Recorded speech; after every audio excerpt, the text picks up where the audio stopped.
Magkasama na nga sa isang management team sina Jericho Rosales at Janine Gutierrez.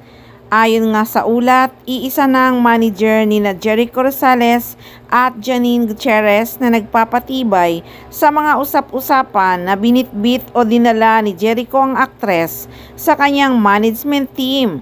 Ang paglipat na ito ay nangyari habang masaya ang relasyon ng dalawa na nagsimula nga sa teleseryeng Lavender Fields. Noong una, talagang kinikilala sila bilang isang bagong love team at magkasamang nagsushoot para sa mga proyekto. Pero sa katagalan nga ay naging magkarelasyon ang Ekonin. Hanggang sa lumalim na nga ang relasyon ni Jericho Rosales at Janine Gutierrez.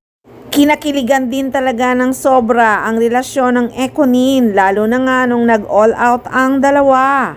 So sa napabalita nga ang binitbit na ni Jericho Rosales ang aktres sa kanyang management team, marami ring haka-haka na baka mas gumanda pa nga ang career ng aktres ngayong nasa management na nga siya ng team ni Eko.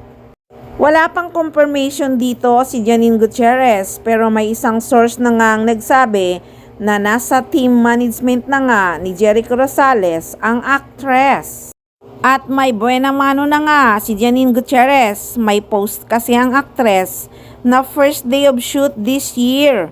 At excited daw ang actress na ma-share ito sa mga fans. Message niya kasi sa kanyang mga fans, "Shoot something for a publication that I've never been in before. Excited to show you." Siyempre, excited ang mga fans kung ano nga ba itong sinushoot ni Janine Gutierrez ngayong nasa poder na nga siya ng team ni Jericho Rosales.